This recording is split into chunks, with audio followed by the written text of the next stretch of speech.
நான் இப்ப சொல்ற சவால் விடுறேன், பெரிய கருப்பனுக்கு நான் சவால் விடுறேன். நீ கொடுக்கிற 1000 என்னால 2000 கொடுக்க முடியும். நீ கொடுக்கிற 1000க்கு நான் என்னால 2000 ரூபாய் கொடுக்க முடியும். நான் அந்த அளவுக்கு தரம் கட்டு போனவன் இல்லை. ஆனால் நீ போட்ட இடத்துல இருந்து அதை அறுவடை செய்வேன். நான் அந்த பணம் இருந்துச்சுன்னா 10 கிராமங்களுக்கு வேர் போட்டு கொடுத்துருவேன், நல்லதை செஞ்சு போடுவேன். 2 சமுதாய கூடத்தை கட்டி கொடுத்துருவேன், 2 பால்வாடி பள்ளிக்கூடத்தை கட்டி கொடுப்பேன், 10 கிராமங்களுக்கு தேவையான நல்லதை செஞ்சுட்டு போயிருவேன். நீ கொடுக்கிற இந்த 500 ஓரம் எதுக்காக 5 கிலோ அரிசி ஆகுமா? நீ போன வரைக்கும் இவர் என்ன செஞ்சாரு? வேட்பாளர் பூரா விலைக்கு வாங்கினாரு. அந்த மருத அழகி இப்ப உட்காந்து யாருக்கு ஓட்டு கேட்கிறாரு? இவருக்கு ஓட்டு கேட்கிறாரு. இப்பதான் பார்த்துட்டே வந்தேன். இவர் போனப்ப எங்க இருந்தாரு? அதிமுக இருந்தார். இதுக்கு முன்பாக இருந்தவர்கள் எங்க இருந்தாங்க? மாற்று கட்சியில இருந்தாங்க. இன்னைக்கு ஒரு வண்டியில ஏறி அவருக்கு ஓட்டு கேட்கிறாங்கன்னா எல்லாம் வேற போனவங்க. இந்த பகுதியில வாக்காளர்களை விலைக்கு வாங்கி எதிர்த்து நிற்கக்கூடிய வேட்பாளர்களை விலைக்கு வாங்கி இதெல்லாம் ஒரு பிறப்பாடு கேட்கிறேன். இப்படி ஆட்சி அதிகாரம் உங்களுக்கு தேவையா? சரி, இவ்வளவு கஷ்டப்பட்டு வர்றீங்களே, மக்களுக்கு என்ன செஞ்சீங்க? மக்களுக்கு என்ன செஞ்சிருக்கீங்க? அள்ளி கொடுக்க வேண்டாம், கிள்ளி கொடுத்திருக்கலாம்ல, ஒரு கிள்ளி கொடுத்திருக்கலாம்ல. எதுவுமே செய்யாமல் ஆட்சி அதிகாரத்தை வைத்துக் கொண்டு குவாரி நடத்துவது, தண்ணி கம்பெனி நடத்துவது, சோலார் பிளான்ட் போடுவது, கட்ட பஞ்சாயத்து பண்ணுவது, மதுபான கூடங்களை வைத்து 24 மணி நேரம் மதுபான கூடங்களை வைத்து நடத்துவது, இதெல்லாம் போரடித்தால் கரகாட்டம் பார்ப்பது, இதெல்லாம் ஒரு பிறப்பான். இதெல்லாம் ஒரு பிறப்பா? உங்களுக்கு இந்த அரசியல் தேவையா? இப்படிப்பட்ட அரசியல் உங்களுக்கு இருந்தா என்ன, இல்லாட்டி என்ன? உங்களுக்கு தான் பல்வேறு துறைகள்ல பல்வேறு கலைகள்ல உங்களுக்கு ஆர்வமா இருக்கு. ஓய்வு பெற்ற அந்த கலைகளில் ஆர்வமாகி அப்படியே ஐக்கியமாக வேண்டியதானே? ஏன் மக்களை போட்டு துன்புறுத்துறீங்க? மக்கள் நீங்க நினைக்கிறதெல்லாம் நீங்க பார்க்க முடியாததெல்லாம் நான் பார்த்தேன், பார்க்க கூடவெல்லாம் பார்த்தேன். இந்த பகுதியில திருப்பத்தூர் சட்டமன்றம் என்பது இதுதான் நகரம். பாருங்க, அந்த நகரத்தோட லட்சணத்தை பாருங்க. இந்த நகரமே எப்படி இருக்குன்னா கிராமங்களை நினைச்சு பாருங்க, குக்கிராமங்களை நினைச்சு பாருங்க. நான் ஒவ்வொரு பகுதி ஒவ்வொரு வீட்டிலையும் உட்கார்ந்து பேசிட்டு வந்திருக்கேன். அந்த குடும்பம் எல்லாம் மனிதர்கள் தான் வேற, உருவங்கள் தான் வேற, பேர்கள் தான் வேற, ஆனால் கோரிக்கை மட்டும் ஒன்றுதான். தண்ணி இல்லை, சாலை இல்லை, பால்வாடி ஸ்கூல் இல்லை, படிப்பதற்கு வைத்தியம் பார்ப்பதற்கு மருத்துவமனை இல்லை, மின்சாரம் இல்லை, தண்ணி வருவதில்லை, ஏரி குளங்கள் நிறைவதில்லை, குண்டாறு திட்டமில்லை, காவேரி திட்டமில்லை, வையாத்து உள்ளாத்து திட்டமில்லை, இல்லை இல்லை இல்லை. ஒரு ரேஷன் கடை இல்லைங்க. இந்த ரேஷன் கடைக்கு அமைச்சர் யாருங்க? இந்த ரேஷன் கடைக்கு அமைச்சர் யாரு? நம்ம ஐயா, நம்ம கரகாட்ட கருப்பையா தான். இந்த கரகாட்ட கருப்பையாவே இந்த கூட்டுறவு துறைக்கு அமைச்சரா இருக்காரு. அவரு ஒரு 2 ஊருக்கு ஒரு ரேஷன் கடை. நீங்க இந்தியா தமிழ்நாடு முழுவதும் எதுவும் செய்யல. உங்களுக்கு ஓட்டு போட்டு 20 ஆண்டுகளாக சித்திரவதை அறிவித்துக் கொண்டிருக்கக்கூடிய அந்த மக்களுக்கு ரேஷன் கடை கேட்கிறாங்க.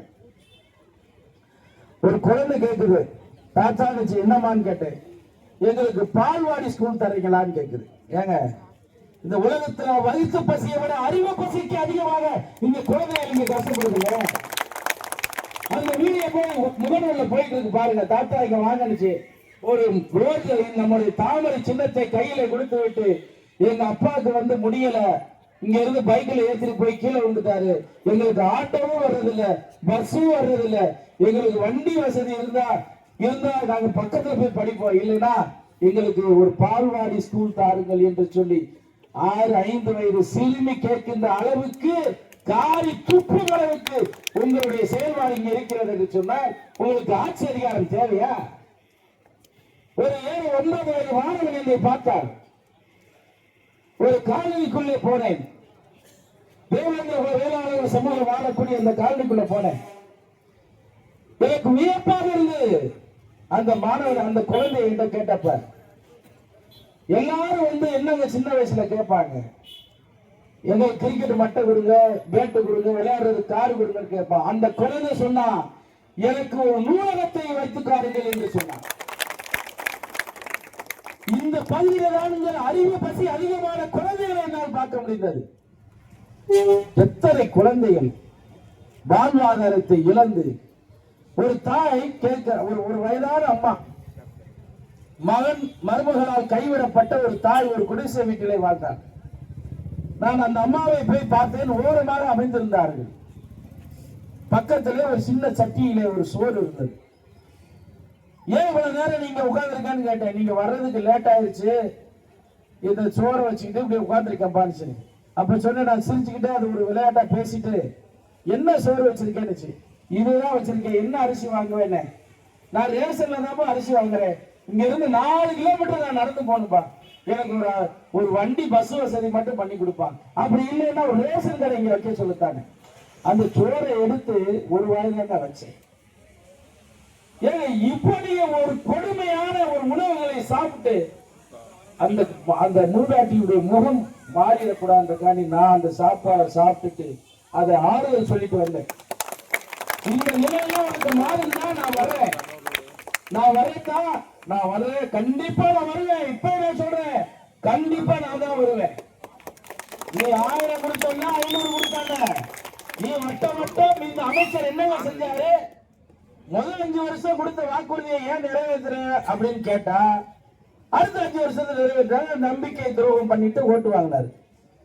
அதுக்கு 5 வருஷத்துக்கு அப்புறம் நம்பிக்கை துரோகம் பண்ணி ஓட்டு வாங்கினாரு.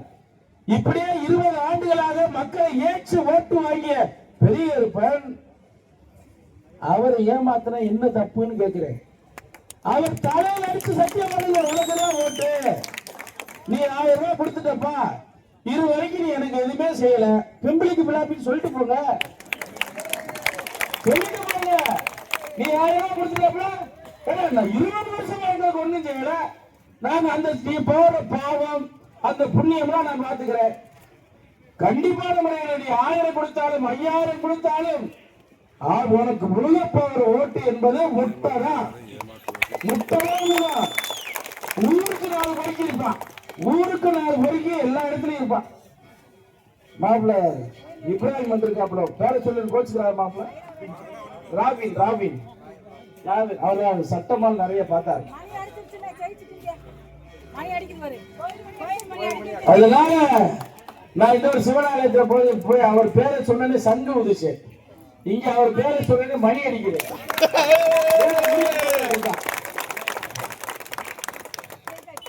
ஒன்னாவது கவுன்சிலர் வாங்கம்மா. அதனால நான் எதெல்லாம் என் அனுபவத்துல நான் பார்க்கலையே எல்லாத்தையும் பார்த்தேன். ஒவ்வொரு பெண்களும் கணவனை இழந்த பெண்களை பார்த்தேன். நான் வாயில்லாம மாப்பிள்ளை என்னப்பா செய்யறாருன்னு கேட்டேன். அந்த குழந்தை சொல்லிச்சு, இல்லப்பா எங்க வீட்டுக்காரர் இறந்துட்டாரு. எப்படிமா இருந்தாருன்னா சாராயத்தை குடிச்சு இறந்துட்டாரு. அவருக்கு மஞ்சள் காமாலை இருந்தாலும் சாராயம் குடிச்சா மஞ்சள் காமாலை.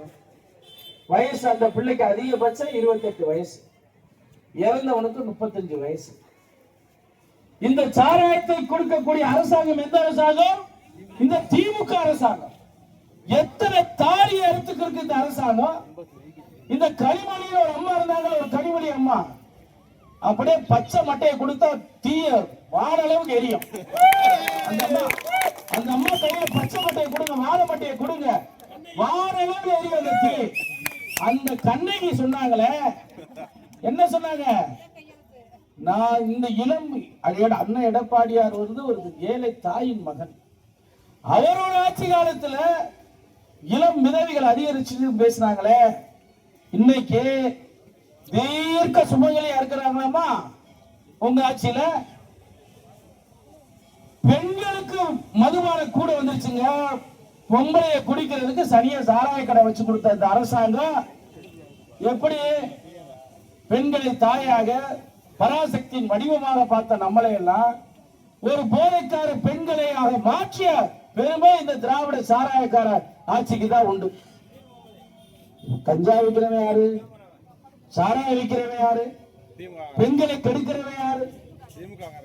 70 வயசு கிழவிய பாலியல் துன்புறுத்துறவன் யாரு? சரி, இங்கெல்லாம் விட்டுருவோம். ஆகாயத்துல பறக்கிற பெண்ணை கையை பிடிச்சு வெளுத்தவன் யாரு?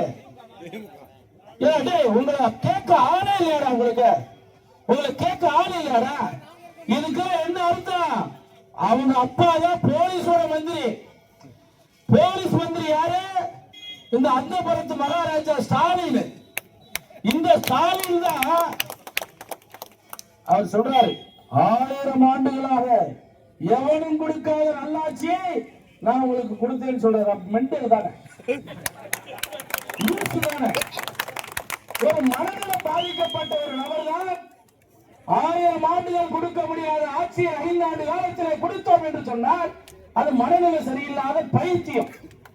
அந்த பைத்தியத்தின் கையில ஒரு மனுஷன் சிக்கன என்ன ஆகும்? அதான் இப்ப நம்ம பார்த்துட்டு நம்மள பிச்சை எடுத்துக்கிட்டு இருக்காங்க. எப்படி 1000 ஆண்டுகள் பெரும்பருகு முத்திரையர், ராஜராஜ சோழன், ராஜபோத்திக சோழன், சின்ன மருது, பெரிய மருது, பூலித்தேவன், வீரமங்க வேலு நாச்சியார், வீரபாண்டிய கட்டபொம்மன், சுந்தரலிங்க குடும்பன், பூலித்தேவன், ஊமத்துறை போன்ற எண்ணற்ற தேசபக்தர்கள் கொடுக்காத ஆட்சியை 5 ஆண்டு காலத்திலே கொடுத்தோம் என்று சொல்லுகின்ற ஒரு பைத்தியத்தின் கீழே நாம் வாழ்ந்து கொண்டிருக்கிறோம் என்று சொன்னால் எவ்வளவு பெரிய கீழ்த்தரம்!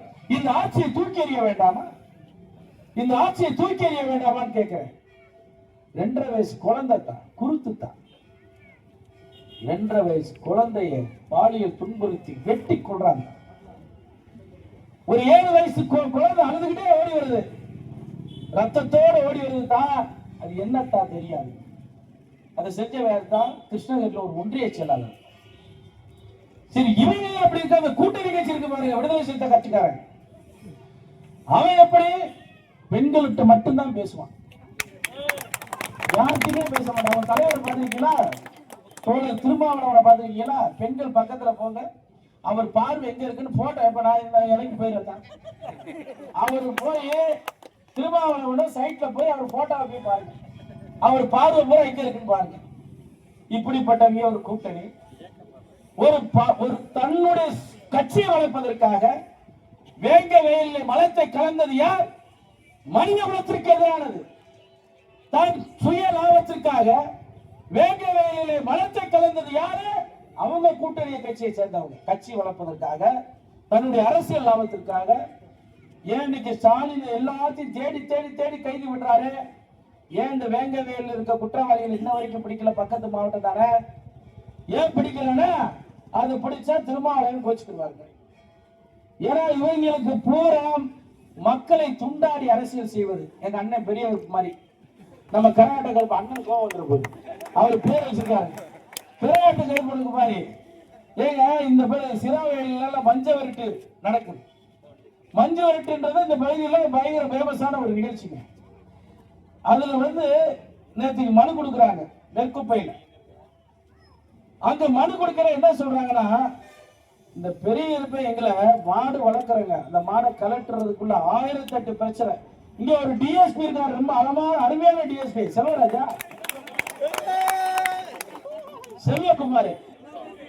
அவர் திமுக ஒன்றிய செயலாளர் இல்ல, பெரிய இருப்பனுடைய அவருக்கு பிஏ தான் அவரு, அந்த டிஎஸ்பி.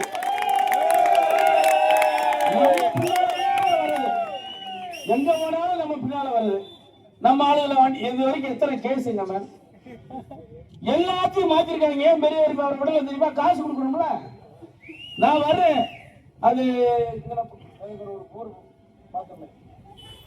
என்ன காசு கொடுத்துட்டு இருந்தாங்க. நம்ம கோட்டூரா கோட்டையூர்ல மண்டபத்துக்குள்ள உட்காந்து காசு கொடுத்துட்டு இருக்காங்க. போன் போட்டு சொன்னா போலீஸ் போய் காசு கொடுத்து முடிக்கிற வரைக்கும் வேடிக்கை பார்த்துட்டு வெளியே போறேன்னா வெளியே போறேன். வேட்பாளர் வந்துட்டு இருக்காரு. எப்படி ஒரு டிஎஸ்பி கீழ இந்த பகுதி இருந்தா அப்ப 24 மணி நேரம் சாரா விற்பாங்களா? மாட்டாங்க. 24 மணி நேரம் இங்க குடிக்க தண்ணி கிடைக்கலங்க, ஆனா இன்னொரு தண்ணி கிடைக்கும், சாராய தண்ணி கிடைக்கும். 24 மணி நேரம் இங்க சாராய விற்கிறான். கேட்டா அமைச்சர்கிட்ட பேசுறீங்களான்றான். ஒரு பார்ல வேலை பார்க்கறவனை கேட்டா கூட அமைச்சர்கிட்ட பேசுறேன்னா, அந்த பார்ல வேலை பார்க்கற அந்த சாராய கடை யாருங்க ஓனர்? நல்லா புரிஞ்சுக்கணும். இன்னொரு கட்சி இருக்கு, கம்யூனிஸ்ட் கட்சி. தோழர் ஜீவானந்த பிறந்த ஊருக்கு போனீங்க, இந்த மண்ணுல பிறந்தவருங்க. தோழர் ஜீவானந்த மாதிரி ஒரு கம்யூனிஸ்ட் தலைவரை பார்க்க முடியுமா? என் குடும்பமே கம்யூனிஸ்ட் குடும்பங்க. எங்க தாத்தா ராமத்தேவரை சுட்டு கொண்டானுங்க. எங்க தாத்தா சங்கிலி தேவர் பக்கத்து மாவட்டத்தில் இருந்தாரு. பாப்பா விமானத்து இங்க வந்து காவேரி நகர்ல மில்லு வச்சு நடத்தி கம்யூனிஸ்ட்காரங்களுக்கு பூரா வேலை கொடுத்தாரு. எங்களை பூரா பிரிட்டிஷ்காரங்க நாடு கடத்த எங்க தாத்தைகள் எல்லாம் கொண்டு வந்து இங்க வேலை கொடுத்தாங்க. அப்படிப்பட்ட கம்யூனிஸ்ட் தோழர் ஜீவானந்தன் பெண் விடுதலைக்காக போராடியவர். ஒத்த வேட்டி தாங்க வச்சிருப்பாரு தோழர் ஜீவானந்தத்தை. கம்யூனிஸ்ட் வெக்கம் இல்லாம திமுக கூட்டணி வச்சிருக்காங்க பாருங்க. அந்த ஜீவானந்தத்தை கலைஞர் என்ன சொல்லுவார் தெரியுமா? செகட்டு ஜீவானந்தம். அவன் செகட்டு போயிட அவன் எதையாவது சொல்லிட்டே இருப்பாடா. பெண் விடுதலை, பெண்ணுக்கு கல்வி, பெண்களுக்கு பொருளாதாரம், இவை அவன் பேச்ச கேட்காத சொல்லி சட்டமன்ற குறிப்பா இருக்கு. அப்படிப்பட்டவங்க யாரோட கூட்டணியில் இருக்காங்க? 25 கோடிக்கு கட்சியை வித்துட்டு இவனும் வெக்கம் இல்லாம சிவப்பு துண்டை போட்டு நானும் கம்யூனிஸ்ட்காரன்னு அன்னைக்கு வர என் வண்டியை பார்த்துட்டு சவுண்டு கூடுது. நீயே ஒரு அடிமை நாயி, உனக்கு என்ன சவுண்டு கூடுது? 25 கோடிக்கு கட்சியை வித்த போயிருக்கீங்க, உங்களுக்கு என்ன சவுண்டு கூடுது? என் வண்டியை பார்த்தாலே ஒரு 2 சிவப்பு துண்டு. ஒரு காலத்துல நல்ல இப்ப நான் சொல்றேன், ஒரு காலத்துல சிவப்பு துண்டுக்காரங்களை பார்த்துட்டு அந்த போலீஸ் தொடை அடிக்குங்க. ஏன்னா அப்படி கம்யூனிஸ்ட்காரங்களா இருந்தாங்க, ஒரு காலத்துல இருந்தாங்க. ஆனா இன்னைக்கு ஊரை 25 தான். 25 ரூபா கொடுத்தாலும் வாங்கிட்டு வந்துருவாங்க. 25 கோடி வேணாம், 25 ரூபா கொடுத்தாலும் வாங்கிட்டு வந்துருவான். இப்படி ஒரு கூட்டணி. அடுத்த ஆளே இல்லாத ஊர்ல ஒரு தலையாரி பாய் பாத்தீங்க, காங்கிரஸ் கட்சி. ஊர்ல எவ்வளவு இருக்க மாட்டான், ஊர்ல எவ்வளவு இருக்க மாட்டான், அதுக்கு ஒரு தலையாரி இருப்பான். ஊர்ல ஒரு வயம் கிடையாது இந்த கட்சியில, அவனுக்கு 28 சீட்டு. இவங்க கூட்டணியோட லட்சணத்தை பாருங்க. ஆனால் எங்களுடைய கூட்டணியில் என்ன தர்மம் என்ன? எங்களுடைய அண்ணன் எடப்பாடியார் யார்? ஏழையின் விவசாயியின் மகன். ஒரு விவசாயிக்கு என்ன தேவை என்று தெரியும். இன்னைக்கு திமுக கெயில் திட்டத்துக்கு அறிவித்த ஈத்தனுக்கு அனுமதி கொடுத்தது யாரு? திமுக, காங்கிரஸ். கெயில் திட்டத்துக்கு, சோலார் சிஸ்டத்துக்கு எல்லாத்துக்கும் அனுமதி கொடுத்தவே திமுக காரன்.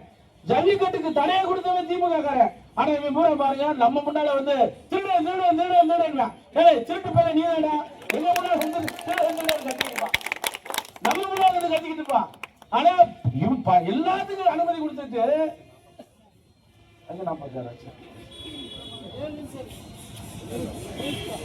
எல்லாத்துக்கும் அனுமதி கொடுத்தவன் யாரு? இந்த காங்கிரஸ்காரன்.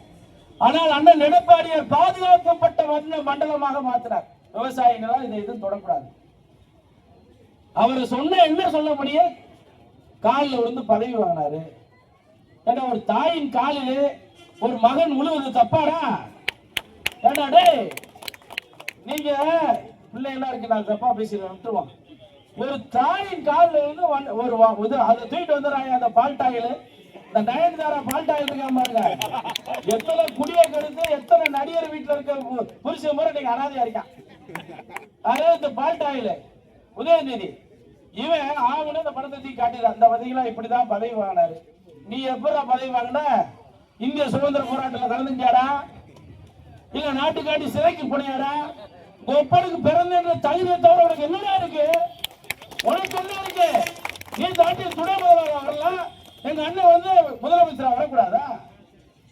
என்னங்கடா உங்களுக்கு ஒரு நியாயம், எங்களுக்கு ஒரு நியாயமா? அவர் ஒரு பக்கம். இன்னைக்கு வந்து அண்ணன் 10,000 ரூபாய் அறிவிச்சிருக்காரு தான். ஆட்சிக்கு வந்தவுடன் முதல் கையெழுத்து 10,000 ரூபாய் வீடு தேடி வந்தார். ரேஷன் கடைக்கு ரேஷன் கார்டு 10,000. ஆணுக்கும் பெண்ணுக்கும் பஸ்ல இலவசம் கொடுத்திருக்காரு. பிரிச்சு கொடுக்கிறாரு தான், எல்லா வீட்டுக்கும் பிரிச்சு. ஆனா இவனு என்ன கொடுக்கிறார் தெரியுமா? 100 நாள் வேலை திட்டத்தை 150 நாளாக இந்த அண்ணன் எடப்பாடியார் அறிவிச்சிருக்கிறாரு. ஒவ்வொரு பெண்களுக்கு முதல் பட்டதாரிக்கு ஸ்கூட்டி வழங்குறாரு. மடிக்கல்வி அம்மா காலத்துல கொடுத்தது ஏதாவது ஒண்ணா இருக்காதா? சும்மா வந்து ஏதாவது கொடுத்துருக்காங்களா? அம்மா காலத்துல கொடுத்ததுல எவ்வளவு கொடுத்தாங்க? அம்மா காலத்துல மடிக்கல்வி கொடுத்தாங்க, தாலிக்கு தங்கம் கொடுத்தாங்க. என்ன 10 லட்சம் இளைஞர்களுக்கு வேலை வாய்ப்பு. ஜல்லிக்கட்டுல இறந்தவங்களுக்கு 10 லட்சம் ரூபாய் நிதி.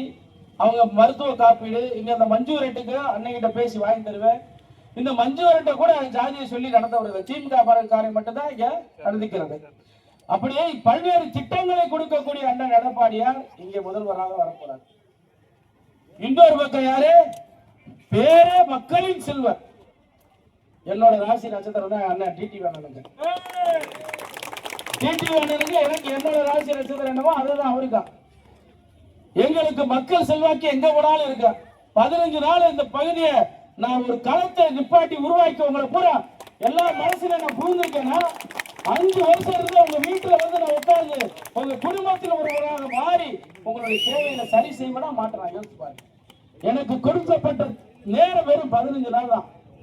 15 நாள்ல ஒவ்வொரு வீட்டில் இருக்க கஷ்டங்களை ஒரு அண்ணன் போல, ஒரு தாத்தன் போல, ஒரு தகப்பன் போல நான் கேட்டுட்டு வந்திருக்கேன். என் வண்டியில அந்த வச்சிருக்கேன், வண்டி நிற்கிறது இவ்வளவு புக் அளவுக்குள்ள கோரிக்கை மனு இருக்கு. என்னை எம்எல்ஏன்னு எழுதி கொடுத்துருக்காங்க. எம்எல்ஏ திருமாறன் அவர்களுக்கு அண்ணன் பொன்மணி மாஸ்டர் ஏன் இவ்வளவு தைரியமா சொல்றாரு? ஒரு சொப்பு செல்லாது. இப்பயும் ஒரு வீடியோ பாத்தீங்க வரையில, நீங்க பல்வேறு கோரிக்கைகளை கொடுத்திருக்கிறீர்கள். அந்த கோரிக்கை எல்லாம் நான் வரி செய்து வருகின்ற 5 ஆண்டு காலத்தில் எப்ப 20 ஆண்டுல என்ன மணி ஆடிக்கிட்டு இருந்தேன். 20 ஆண்டு காலத்துல என்னப்பா செஞ்சுக்கிட்டு இருந்த?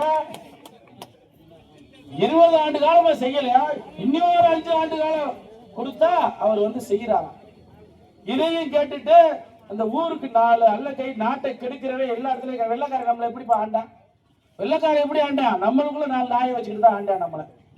அப்படியே இந்த நாட்டுக்கு விரோதமானவன் திமுக காரன் கூட யாரு யோக்கியனா உத்தமனா டக்குன்னு கண்ணை மூடிட்டு சொல்லு ஒண்ணு சொல்லுவேன். நீ கேட்கலாம். கண்ணை மூடி 2 செகண்ட்ல திறந்துடும்.